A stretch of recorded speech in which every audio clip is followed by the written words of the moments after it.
On today's podcast, we will go a little bit longer than usual, as I've invited Mark Reed to join us. Mark is the 28th president at St. Joseph's University here in Philadelphia and has been since July of 2015. Since his arrival, Dr. Reed has prioritized sustaining and expanding academic quality and ensuring the university's financial strength through sound management, collaboration, and a progressive mindset. As president, Dr. Reed is deeply committed to understanding and attending to the experience of students, ensuring a rigorous and reflective education that leads to graduates to fuller personal and professional lives. Dr. Reed chairs the Council of Presidents for the Atlantic 10 Conference, and St. Joe's is a member of NCAA Division I without football. I've asked Mark to react to a report from Moody's about their prediction on the financial health of higher education. The interview will immediately follow the Moody's discussion.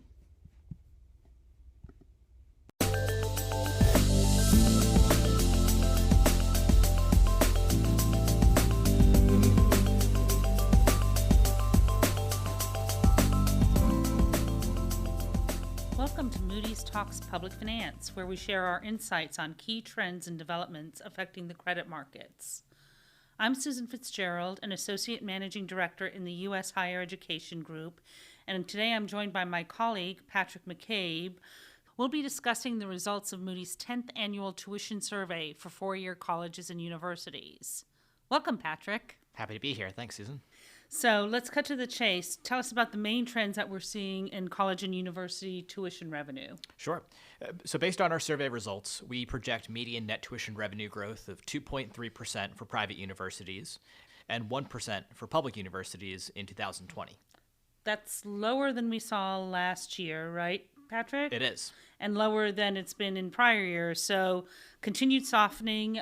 What's driving that? Yeah, so the change in net tuition revenue is both a function of volume, the number of students attending, as well as the actual amount of tuition revenue received per student.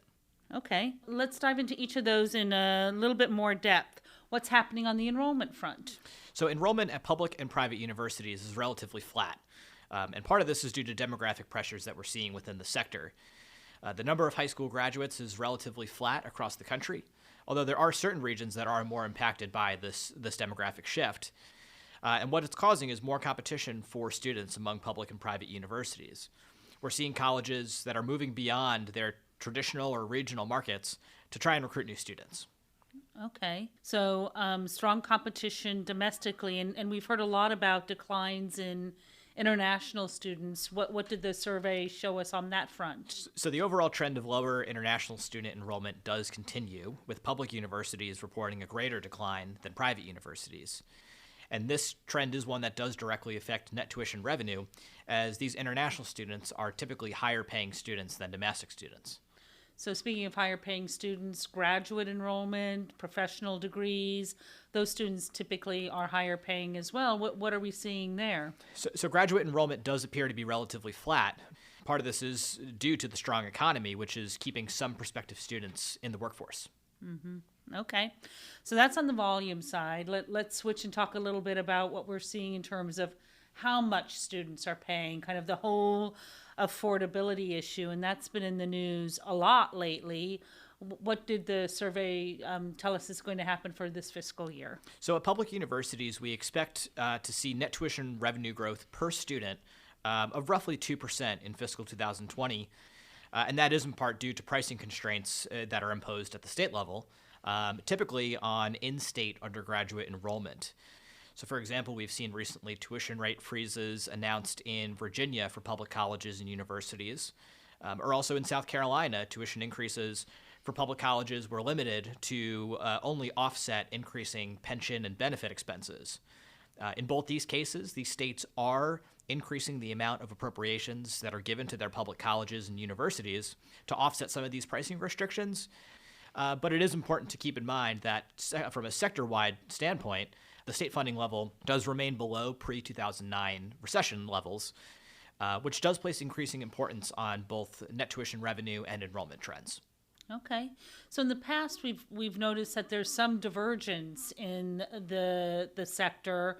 Any observations on how the flagship land-grant universities are performing relative to their more regional counterparts? So we do expect to see regional public universities be more impacted by these tuition freezes, given that they tend to have a higher proportion of their students drawn from in-state undergraduate students. As opposed to those larger and flagship universities that you mentioned, which tend to have more of an out-of-state student draw. They tend to have more international students or graduate students. And those groups are not typically subject to the same pricing caps that in-state undergraduate students are. Interesting. So let's switch gears and talk about private universities. Pricing has been an issue for them as well, affordability. What are some of the trends that we're seeing there? So growth in net tuition revenue has been low at private universities. And part of this is due to increasing financial aid, which we refer to as a rising discount rate. So our survey typically looks at the first-year discount rate because that could be really important. It tends to have an impact over the 4 years that a student is enrolled in an institution. What's happening with the first-year discount rate? Sure. So to put it in perspective, the overall median tuition discount rate is nearly 41% among private universities. But nearly 1/4 of the survey respondents reported a first-year discount rate over 60% in fall 2019. So this increased tuition discounting is limiting the amount of tuition revenue that these colleges and universities are actually receiving per student. And so what we have here is a sign as this discount rate continues to increase is a prolonged period where private universities are likely to continue to struggle to consistently grow net tuition revenue. Okay. So just one more question before we wrap up. Are we seeing the same divergence among private universities that we talked about for the public university sector? Yes. So we are seeing comprehensive private universities growing net tuition per student at roughly 3.2%. And these comprehensive private universities are typically larger institutions with more diverse programmatic offerings, tend to have more research activity, or even national brands, as opposed to smaller private universities who we expect to see grow net tuition revenue per student at roughly 1% in 2020. And these institutions tend to be smaller with a more regional focus. So yes, there certainly is that difference there between comprehensive private universities and smaller private universities. Okay. Really interesting trends. Thank you for sharing those with us, Patrick. It's going to also be interesting to see how the sector adapts to this kind of prolonged period of low net tuition revenue growth. Thanks, everyone, for listening, and please join us next time on Moody's Talks.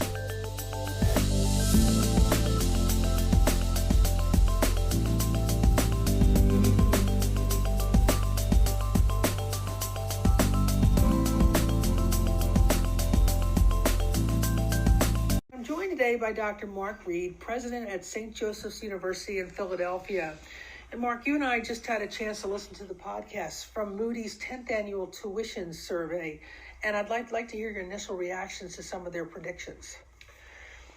Well, the predictions are not a surprise to me.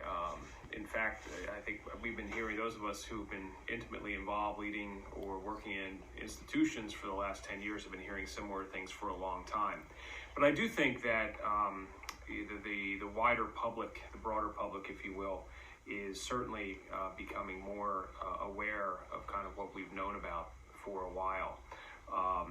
At the same time, I think when you listen to these kinds of trends, it can be daunting and scary for some.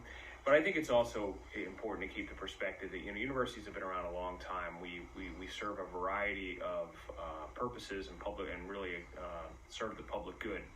And so we have weathered tough times before, and I'm confident that the sector will be able to weather tough times as well. But there's no doubt there are several institutions under stress, and the ones that are able to respond proactively to that will fare the best. But in some cases, there just may be headwinds in a particular area that no matter what an institution does, it may just continue to be a struggle. Yeah, it does sound like it's going to be a struggle, not just for small schools, but also for large schools who don't diversify their offerings and really create a value proposition, if you will, Right. for parents and students. We know that athletics plays a role on college campuses. St. Joe's is a Division I institution. Talk a little bit about how the resource allocation for athletics is impacted by these trends that are coming from the financial sector. Sure. Well, within Division I, I think it's generally known that there is a group of schools that belong to a set of conferences that have an entirely different revenue base than the majority of Division I. At St. Joe's, we're fortunate to be in a conference that has a significant revenue base that comes in and we benefit from. But so we're better than most of the conferences in Division I, but we obviously would not be as fortunate as some of those other Power 5 conferences or the like. And so as a tuition-dependent institution, that creates a lot of pressure, And so whereas some of the schools that we compete with, both for undergraduate or graduate students, or we compete with athletically, will have a far greater percentage of their budget covered, for example, from media rights deals and other things like that, as opposed to us. And it makes it hard. Yeah. It makes it hard. At the same time, we're competing against a set of schools in our own conference, and we're in a similar boat as they are. So we have to, not allow ourselves to kind of throw up our hands and say, well, how can we compete otherwise? The good thing about the NCAA structure is you compete within your conference, and you do well within that conference, it leads to postseason opportunities, and that's what we focus on. Right, and those opportunities in the postseason oftentimes create revenue that comes back to the conference. Absolutely, absolutely it does. And there's a lot of information perhaps about how college sports works in Division I and the NCAA, which would surprise a lot of people, because obviously the NCAA receives a lot of money on an annual basis from the men's basketball championship, largely as a result of the television broadcast. And that is significant, and it pays for, in essence, the rest of the NCAA operation. And there are a lot of other revenues, though, that flow in and around college sports that never make their way to the NCAA level, and therefore are really tightly controlled and held by a small group of schools that makes that divide even greater. Yeah. So talk a little bit about how athletics fits into the larger strategic institutional plan. What role does it play here at St. Joe's? Sure. Well, in our strategic plan, it is mentioned explicitly, and that is not something that is controversial on our campus. I think it's widely recognized that the positive impact that sports can have on not only the spirit of campus and on student life, but also in terms of the institutional reputation. And so when we developed our strategic plan, it was easy for us to say this is important and it matters. It's not the first thing in our strategic plan, nor should it ever be the first thing in our strategic plan as a university, but it is explicitly there. And we subscribe to the view, I certainly do. I had another president who I admired many years ago. I heard him say this. He said, look, if you're going to have a program, you have to be in it to win, and you have to be in it for the best experience possible for the student athletes. And that's really our approach. But I will say this, there are a few things, if any, for a lot of institutions that have the potential to draw national attention in a positive way. Could also, I suppose, do it in a negative way, but we focus on the positive, in a positive way than sports can at times. And we like to tap into the best of that. Yeah, absolutely. Staying on the sports theme, you are now the co-chair or the chair of the Council of Presidents for the Atlantic 10. Correct. What does that mean for a non-sports fan to understand what the role of the presidents is in running an athletic conference? Sure. Well, we are, in essence, the board of directors. We're the fiduciaries of the Atlantic 10 Conference. So the 14 presidents in the Atlantic 10, that's our role. And so I have the privilege and the honor of serving as the chair currently of the council. But we run our conference, and we hire, like any organization, you need to hire good talent to run it and manage it, and we have done that. I can certainly take no credit for our current commissioner. She was in place before I arrived, but she's one of the best, I think, out there in Division I, and I enjoy working with her. And so, we appropriately make decisions as presidents, not about the routine day-to-day business of the conference, but the strategic issues. And I'll give you an example. A few years ago, as changes were happening in the Division I governance structure, and the model evolved from kind of a one school, one vote to another model that had at least theoretically full participation by all the conferences in the governance matters, to one where certain schools were going to basically have permanent seats and other certain conferences would have permanent seats and other conferences would have rotating seats.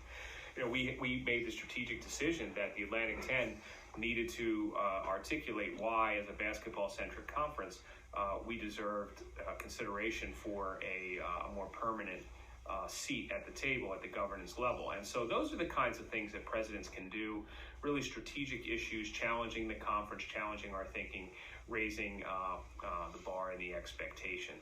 So it's all the things that a good board of directors would do is what we as presidents should do as well. I will say that conference membership is very important strategically to not only St. Joe's, but to all members of the Atlantic 10. That this isn't something that maybe 30, 40 years ago, maybe 20 years ago even, was kind of, geographically we were aligned, so let's get together and we'll play our sports programs. This is much more now. We're bound together in ways that perhaps weren't originally envisioned when conferences came into existence, but now we have to make sure as a conference we're all kind of rowing our boats in the same general direction. Right. And you acknowledge that there has been conference upheaval over the last decade or so, not just at the Division I level, but even at the Division III level. Right. So if a school approached the Atlantic 10 and said, hey, we'd like to join, what's some of the criteria you would look at for them to join you? Sure. Well, first and foremost, there has to be some sort of basic synergy and alignment of institutional mission with the conference. So, where does a school stand in terms of its academic profile and its academic mission, and then as well what its athletic goals are and what have you. And the Atlantic 10 has been fortunate that when it has had changes in its membership, and you never fault an institution that may be looking to do something that improves their institutional goals, but we've been able to attract members that in essence enhance the profile of the Atlantic 10, if you will, kind of immediately bring in schools that compete near the top, certainly no lower than the middle of the conference, as opposed to kind of bringing somebody in on a hope and a promise that if we're in, then we'll be able to make inroads and investments going forward. That's not to say that there aren't institutions for whom the opportunity to be in the Atlantic 10 would be the catalyst for them to be able to kind of unleash potential. But really the question has to be, how does a prospective member enhance the Atlantic 10 as opposed to what the membership of the Atlantic 10 alone does for that institution? And for those who don't understand the difference between a football-centric conference and a basketball-centric conference, can you give us a couple of examples of how they're different? Sure. Well, I've never been part of a football-centric conference, so with that qualifier, though, I can certainly do my best to answer your question. And in my understanding that the issues involving football, both in terms of size, scope, reach, impact, as well as the finances, are so much more significant than any other sport that in essence, if a conference is going to sponsor football, that is going to be the top thing that is going to drive a lot of decision making, even for conferences that have incredibly rich and successful basketball programs within them. As a basketball-centric conference, we don't have, perhaps a negative way of looking at it, we don't have the distraction, if you will, sometimes that football can bring. But I don't mean it to be negative, but for us, it's all about enhancing the basketball profile of the conference. So all of the decisions that we make are really geared towards that.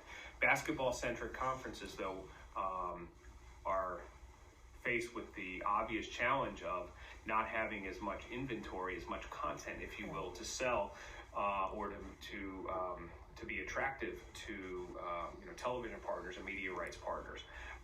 And so you have that challenge. So the success of the basketball program is even that much more important because, if football is going well and basketball isn't quite doing as well, that's not going to harm a conference the same way that for a basketball-centric conference, you just dip a little bit, it can be viewed in a negative light. Absolutely.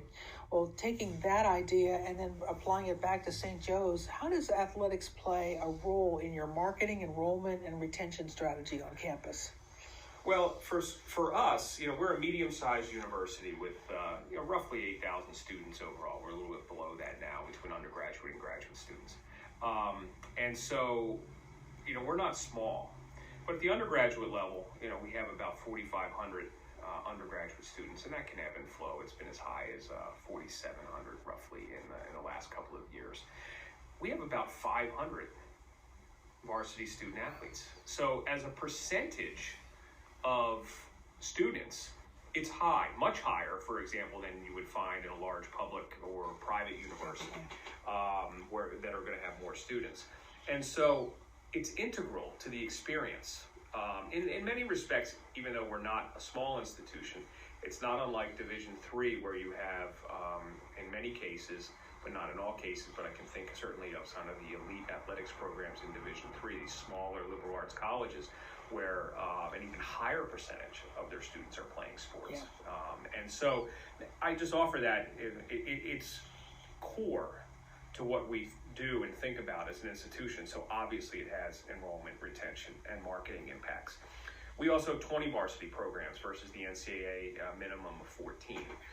That sometimes surprises people. They would think, the larger, bigger the institution, they would just automatically have more sports programs. And in fact, there are plenty of examples of large flagship institutions that have fewer varsity sports programs than a school like St. Joe's does. I would also say the prospective students may not be directly attracted to St. Joe's because of athletics. Some are, but not necessarily all are. But I do believe all students are attracted indirectly due to certain campus life qualities that athletics provides. Spirit, community, sense of pride, energy, all of those things. Recruited student athletes yield well, and they should. I mean, sometimes athletics will say, well, the yield, if you will, on a recruited student athlete is higher than the yield on a general student. And that is true, and I argue it should be, okay, given the way the recruiting process works and the inclination to attend for a recruited student athlete. You know a lot more about that person before you make that offer, but that's important. And I think a big question is, without athletics, would the school be able to enroll the same number of students? That's not to say that the only reason athletes are coming to St. Joe's or to another institution is because of the sport program that they're going to play. But obviously, if they have the talent, they have the skill level, they have the inclination, they have the opportunity. If it's not offered here, they just might go find it somewhere else. And to just say, well, there'll be somebody else, who would come anyway,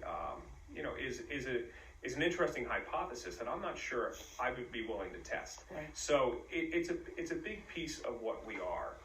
And I would just say, whether you're St. Joe's, whether you're a large football school, or you're much smaller, or anything in between, athletics, from a marketing standpoint, is a galvanizer. And alumni and others develop a sense of pride through the performance, the success, if you will, the fight, the love for their alma mater, and athletics plays a big part in that. I also would just kind of end with this statement, athletics, college athletics is a distinctly American phenomenon. And so there's a certain, like a lot of things with America, what makes America unique and kind of envied in the world is kind of the passion and the size and the scale and the scope with which we do things. It comes with some challenges, but the benefits are also real. Yeah.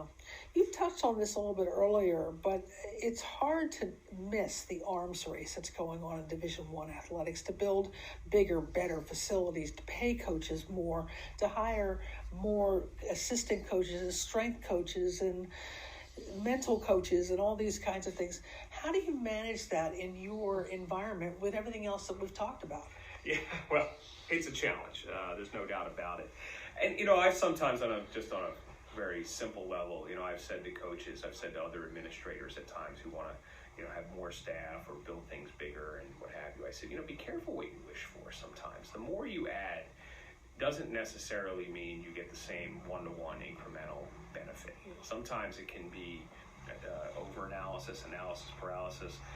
It can be, if you're a head coach and you used to have 2 assistants and now you have 4 assistants and a graduate assistant and whatever, you have more people to manage, and then it becomes kind of like a snowball going down a hill, and it gets bigger and bigger, and at some point you can't stop it.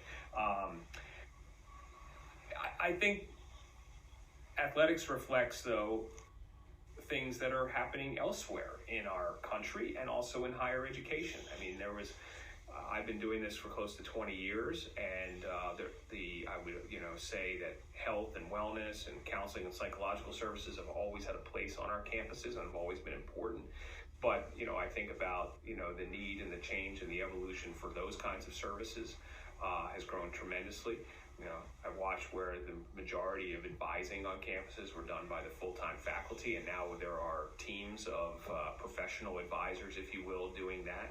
And you also have kind of that sort of awkward reality in higher education sometimes, where the more prestigious the institution is, the faculty teach less.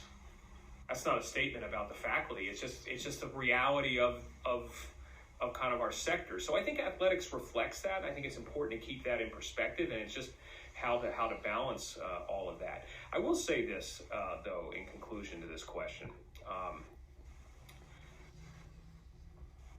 I have come to deeply appreciate the time commitment that athletes, and the ones that I've observed are Division I athletes, but I suspect this is true in all sectors, the amount of time they spend on their sport. And I don't mean in the official practices and all that, just the training, what have you. And so when you analyze where athletes spend their time physically, where they are, I think you have to look at the facilities and the support and the strength and training and the locker rooms and all that through that lens.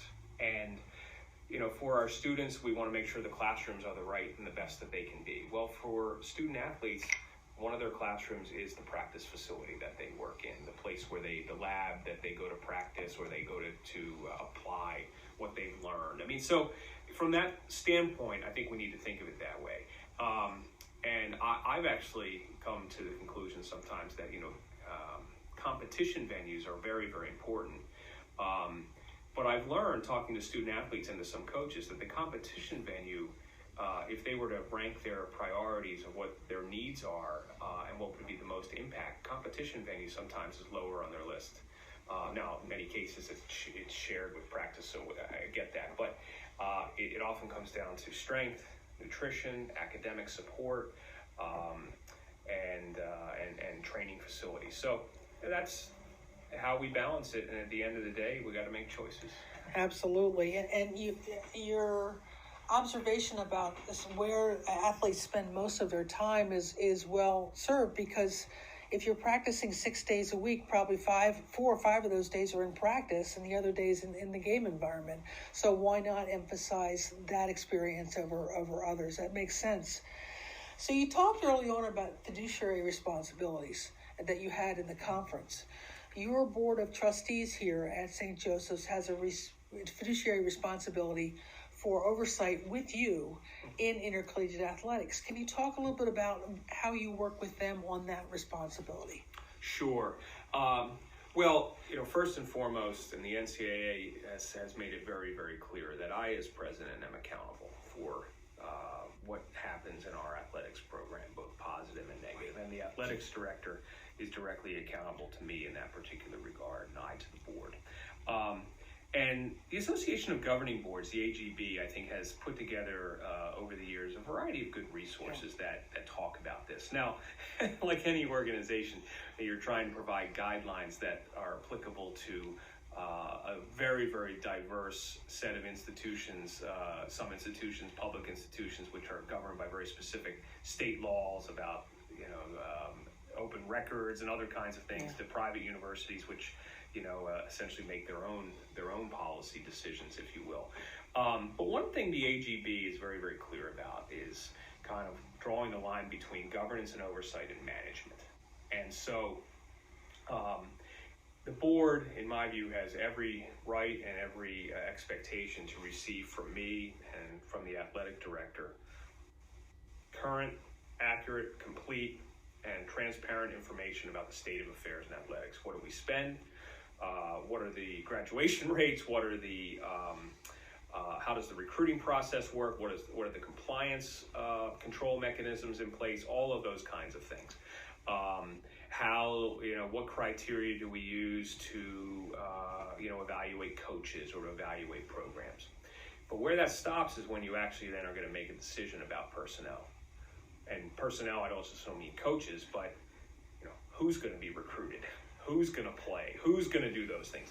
There's no role for a governing board, in my view, and I think the AGB supports this and best practice does as well, for that level of board involvement or engagement. I would also say, from my perspective, trustees have a particular interest in lots of things happening on a university campus, and not everything can be of equal interest or equal attention, because otherwise how would anybody get anything done? But when we, for example, were hiring a new athletic director, the way that I engage trustees in that process is we form a search advisory committee, and trustees are not on it. We take the view that trustees really serve on one search committee, which is that of the president. However, as we move forward in that process, and when we got down to finalist stage, I ask a small number of trustees, would you meet these candidates and offer your perspective to me, and your advice and your candor? And we do that in a very private and open and transparent way. In addition to helping me, it helps the candidate to get a sense of the institution and to sell the candidates on coming to St. Joe's. So I think there is a role and there is a way to engage trustees in important strategic decisions at the institution around athletics. I just think we have to be thoughtful about it, and just kind of avoid, kind of the more common pitfalls that others offer. That's how I look at it. In closing, you all did something this fall that I thought was really remarkable. You came out early and made a stance about gambling on campus, and with the legalization of gambling in Pennsylvania and other states, tell us a little bit about how that idea came to fruition. Sure. Well, our athletics director, Jill Bodensteiner, has been called upon in a variety of settings within the NCAA, formally or kind of on an ad hoc basis, to participate in a variety of discussions and sort of groups that will advance policies.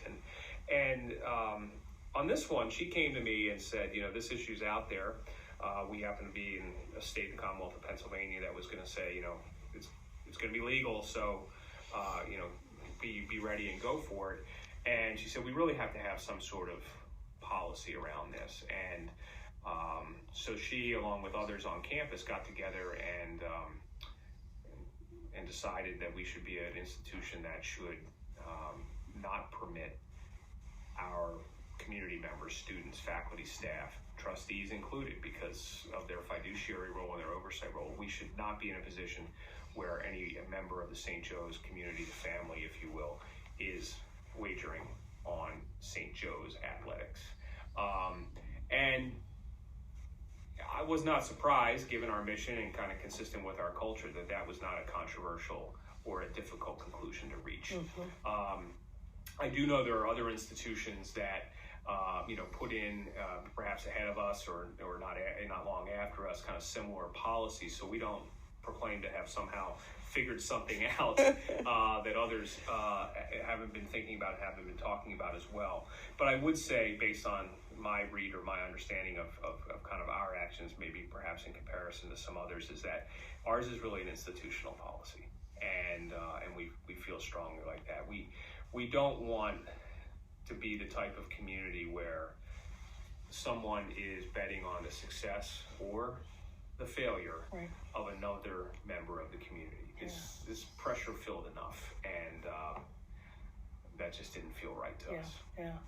Well, Mark, thank you so much for taking some time out of your very hectic schedule to talk with us about boards, trustees, presidents, and oversight mechanisms in athletics. Appreciate it. Thank you, Karen. I've enjoyed it.